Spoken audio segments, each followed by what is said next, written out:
Hello, my name is Julie Reines, but more importantly, meet Jim. His registered name is Brown Topaz. He's an Australian Labradoodle, which is a mix of Labrador, Poodle, and just a little bit of Cocker Spaniel. It's this little bit of Cocker Spaniel that makes him uniquely an Australian Labradoodle as opposed to a regular Labradoodle. Jim came home when he was just 9 weeks old, and from the very start, he has been, well, wild. Jim was picked out from his litter because he seemed to be the quietest, calmest, and most intelligent. He is definitely an intelligent dog, but the quiet and calm part remains to be seen. Jim is, after all, a puppy, and a puppy has a lot of energy. Jim, in particular, has lots of energy. It's been so fun to watch Jim develop and grow. Just like us humans, I've noticed that Jim is a unique mix of both strengths and weaknesses. These were apparent from the very beginning. In his favor, Jim has a really, really healthy brain chemistry. You can tell that his genetic inheritance is superb. He is naturally open to new experiences, curious, confident, loves to meet new people, and hardly anything scares him. To be honest, I'm a little envious of the fact that he's almost never anxious. One of the funnest genetic things about Jim is his googly eyes. Apparently, the poodle gene's showing through. I've never had a dog before that showed so much of the whites of his eyes. This may be my very favorite feature of the Australian Labradoodle. Besides his excellent genes, Jim also received the very best environmental start in life. His breeder fed him the highest possible quality of food, and that included an all-raw meat diet. She also began training him pretty much from the moment he was born. She exposed all of the puppies to new sounds and sights and gave each puppy lots of handling. This kind of rich environment in the very beginning helps the puppies to develop brain pathways that they otherwise might not. Basically, Jim has had everything going for him and in his favor since the very start. By my calculations, he should grow up to be pretty much a perfect dog, right? And I do have really high expectations for him. My dream for Jim is that he can pass the test someday to become a certified therapy dog. This test happens when he's 1 year old. I have a vision of Jim someday loving on people and making them laugh and just being an extension of God's love and care for people. Oh man, though, that therapy dog test, it is really not going to be easy for Jim. We've got a long way to go before we're anywhere close to being able to take that test. Now let's talk about a few challenges. Even with all the rich upbringing and the good genetics that Jim has experienced, he is still a long way from perfection. I mean, that's a lot to expect out of a dog, right? My biggest training challenge with Jim has been that he is absolutely obsessed with putting everything in his mouth. He's what might be called a land shark. Just like a toddler, Jim seems to experience everything in the world through his mouth first. What have you got? Which means a lot of biting. In fact, I couldn't do any proper snuggling with him when he was a puppy because he just wanted to bite my face off. He doesn't bite because he's angry or he's trying to hurt anybody. It's just his way of experiencing the world. There are some hard and fast rules for being a good therapy dog. And probably rule number 1 for all good dogs, therapy dog or not, is no biting. For the therapy dog test, Jim is going to have to sit still and allow a stranger to brush his coat. I can guarantee you he will have no problem with a stranger touching him, but he is going to be so tempted to bite their hand just to show that he's excited and he loves them. That's not going to go down well. Jim's mouthing habit has been much more difficult to extinguish than I thought it would be. Not only does Jim use his mouth to bite literally anything and everything, but he also eats anything he can manage to get into his mouth. Now, stop and think about that for a moment. We live on a farm, and there is every kind of that you can dream of. Deer, rabbit, cow, cat. Well, I won't go any further with this topic, except to say that Jim's training most definitely includes the term leave it, with varying amounts of success. I think rule number 2 of a good therapy dog, or any good dog, is don't eat bad things. At one point in Jim's therapy dog test, he's going to have to walk past something delicious that's on the floor and ignore it completely. This is going to be very, very hard for little Jim. This test totally makes sense, though, because if Jim is visiting someone in a nursing home and someone's medication gets dropped, he can't gobble it up. Jim's bad mouthing habit has even resulted in physical pain for himself. It's been self-destructive. At about 5 months old, he woke up crying in agony. An emergency trip to the vets revealed that he had a very severe mouth infection. Apparently, as Jim was running along outside and playfully biting at the weeds, he got a foxtail embedded in his salivary gland. With a little medicine and some rest, Jim made a quick recovery. But now, to protect him from his ridiculous behavior, he now has to wear a mesh hood when we go for long walks. He looks absolutely ridiculous. He doesn't seem to mind it, though, and it keeps him safe. Finally, Jim has ended up growing much bigger than he was expected to. His father is 32 pounds, so we expected him to be around that size, a nice medium size. Well, Jim is now over 40 pounds and still growing. His paws alone are ginormous, and he has this habit of greeting people and cats and other dogs with his giant paw, a big, playful smack in the face. Hi, buddies. This behavior will most definitely not cut it in the therapy world. Rule number 3 for good therapy dogs is no smacking. So we're going to need to work on that as well. Of course, it doesn't help with Jim's training that I, his primary trainer and handler, really don't know what I'm doing. I've never tried to train a therapy dog, so I'm finding my way along with lots of mistakes. Sometimes we have good training days, and sometimes not so great ones.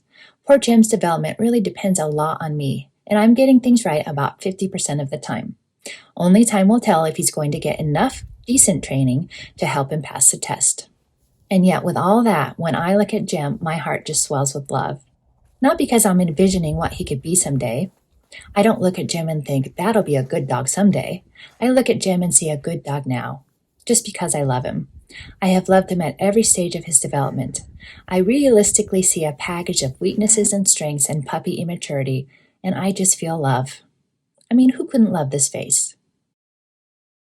My love for him is directly tied to the fact that I've decided he's mine. I've chosen him. I've committed to a relationship with him in which I provide for all his needs and I invest my time into his well-being. There's something about the fact that I've purposely chosen him for me that makes him special. Even if he is never able to conquer the rules of not biting and not smacking and not eating gross stuff, even if he never passes the therapy dog test, I'm still going to love him.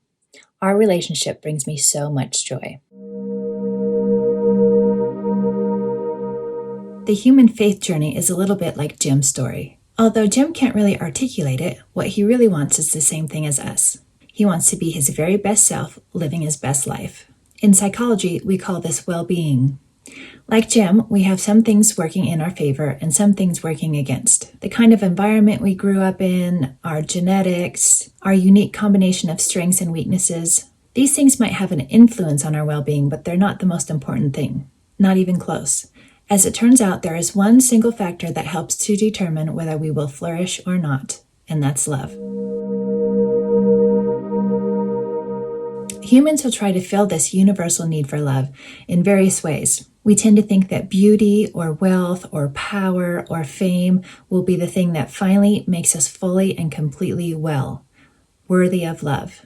Now let me just pause for a minute to talk about the word love. Today, many people view the word love to mean permissiveness. You've probably heard the motto, love is love.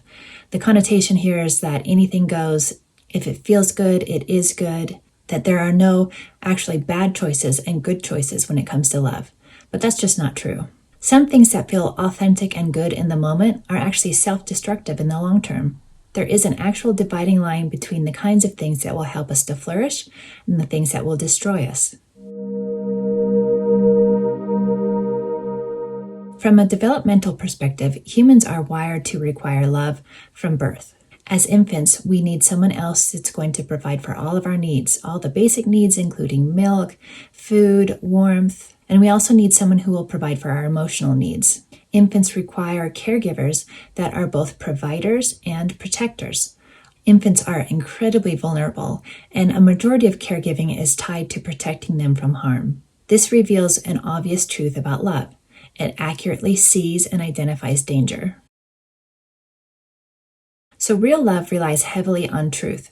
Truth is just seeing things as they really are. Truth is reality. So the only kind of love that actually enhances our well-being is love that is grounded in truth.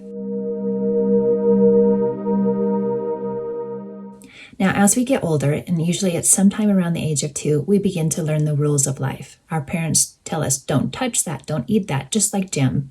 If we happen to have excellent caregivers, the rules are wrapped in warmth and affection and protective love. The rules are there to help us to develop and to grow and to keep us safe.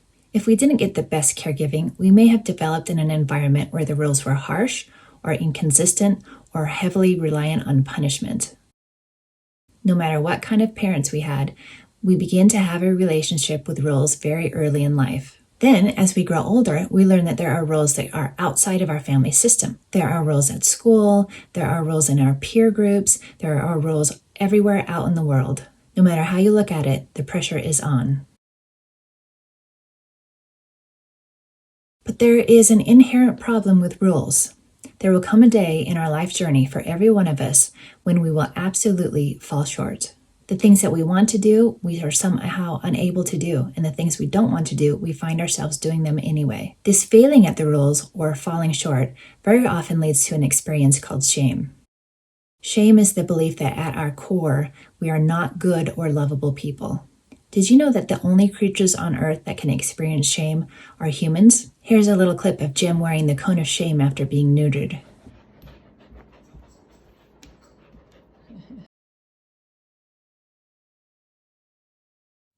So shame is triggered when we break our internal standard of goodness. Think of something you've experienced that left you feeling like a terrible person. Most likely you blushed or felt hot, were sick to your stomach, your chest felt tight, and it drained your energy. From shame flows many number of mental health issues, such as anxiety, depression, and low self-esteem. Shame also plays a central role in addiction, eating disorders, social anxiety, aggression, suicidal thoughts, and difficulty recovering from trauma. Many therapists today believe that shame is the core root of nearly all problems that are discussed in therapy.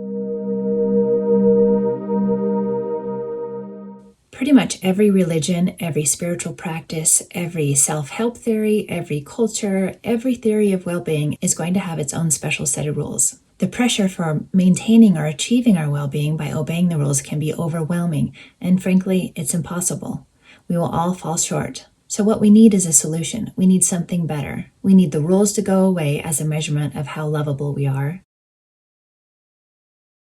We need a steady dose of unconditional love based on truth, and that is exactly what we've been given.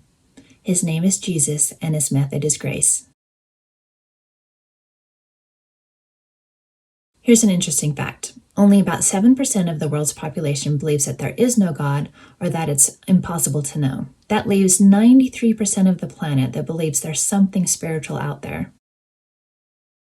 For me, when I take one look at the beauty of our world, at how complex it is, at the rules that it operates by, I know that there has to be a creator out there. I know that there has to be somebody far more powerful than me that exists and made all of this come to be. There has to be something beyond the physical world.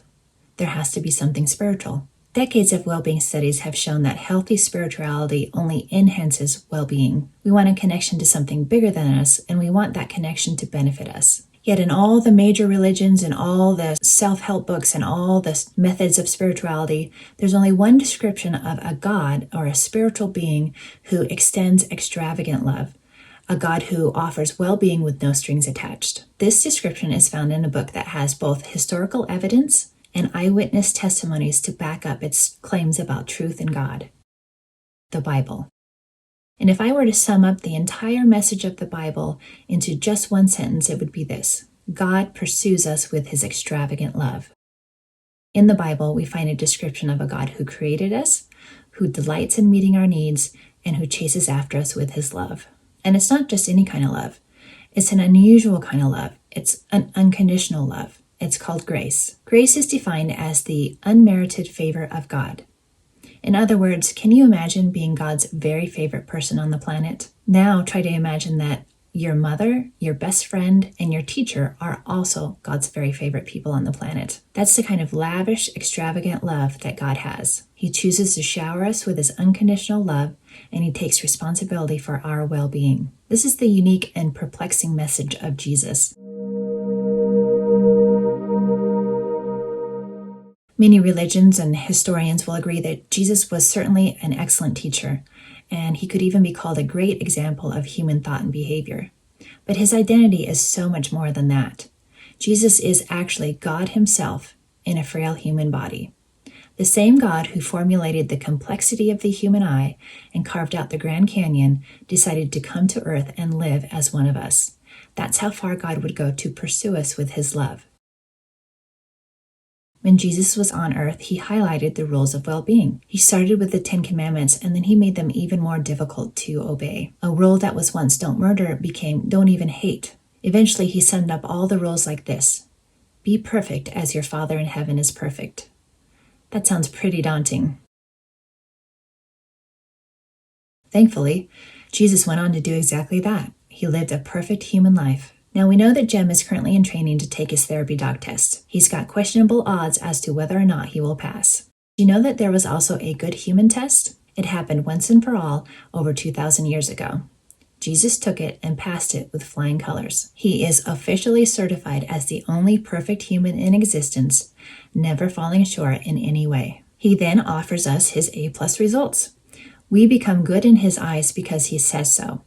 We are perfectly loved because he says so. We never again have a valid reason to experience shame because we are 100% loved. In fact, what Jesus is talking about is giving us a whole new identity. From the moment that we decide we believe Jesus' message, our old identity dies. In fact, the Bible says that our old self died when Jesus died on the cross. Our old identity was the one that fell short and was marked by shame. Our old identity was constantly searching for a source of love and worthiness. When Jesus rose again, it symbolized the new life that we have in him. We start fresh as a brand new person. A person that is 100% loved and no longer under the rules. The Bible actually puts it this way: we are no longer under the law, but under grace. Remember when I said that healthy, protective love is based on truth? The Bible describes Jesus as being both full of grace and full of truth. He is the complete answer to all of our well-being needs, for today, for tomorrow, and beyond. God is the provider of all things good and healthy, and he has thrown open the door to the vault, and it can never be closed. Now, unearned love is an incredibly difficult thing for the human mind to understand. We exist in a transactional world where I do this for you and you do this for me in return. Love goes two ways, back and forth. I give, I get. You give, you get. But God's love flows in one direction. It flows to us, and there's nothing required in return, except that we believe it is true. Which means that the person who is in bed struggling with depression is just as loved and just as worthy as the 2022 Nobel Peace Prize winner. That's a difficult truth to wrap our minds around. But if you want to be your very best self, living your best life, that is your life's work, to believe. The Bible puts it this way: then the people said to him, Jesus, what are the works that God wants us to do? And Jesus said to them, this is the work of God, that you put your trust in the one he has sent. Here's a fun bit of psychological research when it comes to God's unconditional love. While we may not be able to scientifically measure his actual love, we can measure the effects of just believing in the idea of it. Years of research has shown that an understanding of God's unconditional love or grace through Jesus results in a more positive view of self, spiritual growth, less shame, less psychological distress, less childhood adversity, less depression and hopelessness, more self-compassion, less anxiety, less perfectionism, and greater outcomes of flourishing. And these are just the benefits of somewhat understanding God's love. But imagine the actual benefits of God's love working in our lives. The Bible says that when we choose to believe that Jesus really was God and that he really does offer us his unconditional love, that his spirit comes to live in our hearts. His power begins rearranging our lives to suit our needs. So imagine having an expert trainer who knows our every strength, our every weakness, our greatest temptations, and yet invests untold energy into our growth and flourishing. That's what we get when we believe in grace. So as we live our lives here on earth, there are tangible benefits to believing in God's grace. There are gifts that he gives directly to us. These are things like joy, peace, a greater ability to love and to be loved. There is a whole host of benefits for our well-being that goes even beyond what we experience in this life. There's a level of well-being after this life that is almost beyond comprehension. We're promised a life where there will be absolutely no suffering, no tears, no pain, and perfect, complete, face-to-face love from God 24/7. The Bible provides a worldview for us that helps us to decide which course of action will enhance my well-being and which course of action will not. The recommendations in the Bible are no longer rules that decide whether or not God loves us. They are just guidelines to help us flourish. Just like Jemmy's ridiculous hood, a biblical worldview helps us to see things as they really are. It gives us a ton of freedom, and it also keeps us safe from danger. And if you've ever wondered whether or not you can have a biblical worldview and still have a lot of fun, here's Jem.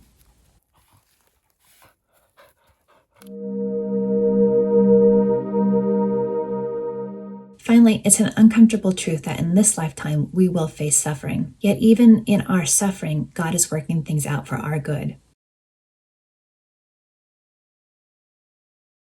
In other words, whether life is painful, whether life is comfortable, and everywhere in between, it's all working out for our good. God knows exactly what we need to flourish. He knows exactly what He's doing with us. God is no novice trainer.